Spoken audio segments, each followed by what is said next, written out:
The Camp Grant Massacre.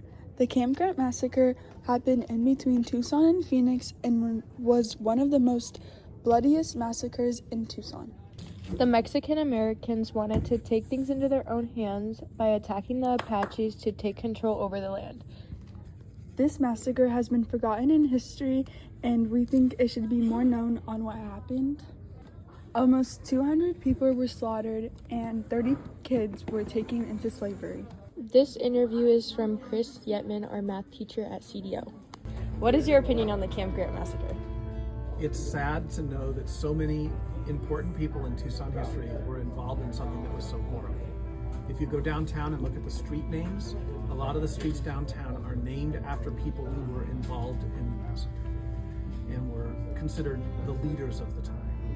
It's also sad that the trial that occurred was completely sort of fabricated, that the jury came to a conclusion of not guilty in like 10 minutes, and then they all went out for a drink, including with the perpetrators and the judge and all the lawyers. So it's really sad. And this was the people who suffered were the women and children of the Apache. This interview was from Mr. Watkins, a history teacher at CDO. So, the group that stayed at Camp Grant was a faction of the Apache that were peaceful and that were trying to not cause problems. Meanwhile, down in Tucson, a different band of Apache had caused some problems on the Tohono O'odham Nation reservation, the San Javier Nation. And so there was this big newspaper article in the Tucson Citizen and all these problems that they need to go attack them or they got to go do something about it.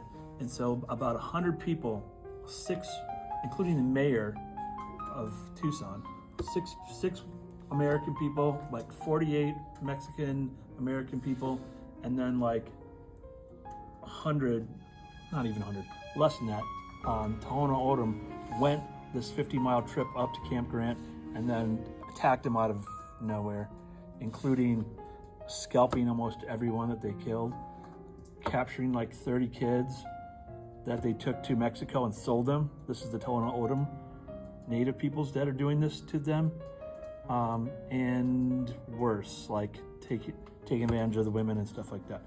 Mostly women and children. Of the people massacred, there's only like 6 or 8 men. Most of the Apache men that were at Camp Grant were off doing hunting trips and such.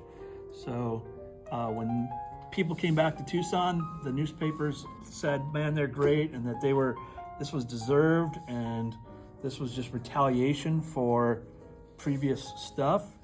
The President of the United States, Ulysses S. Grant, is going to push the governor of the territory to do something about this, or he was going to declare martial law. So they ended up having all these people go on trial, and 5-day trial, and the jury of 12 people, a mixture of American and Mexican American people, took 19 minutes to deliberate and said they were innocent.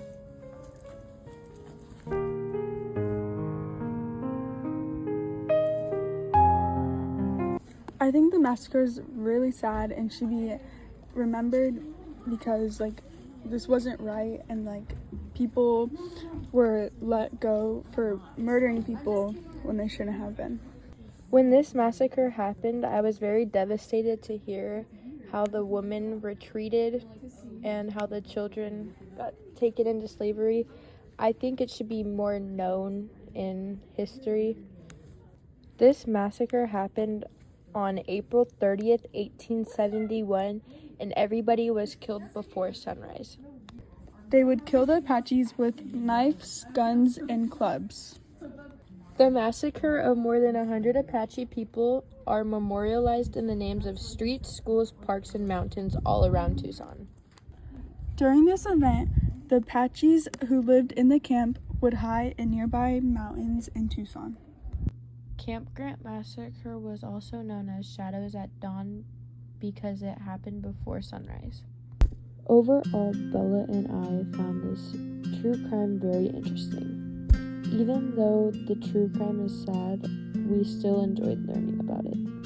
May they rest in peace. Without them, we wouldn't be where we are at today.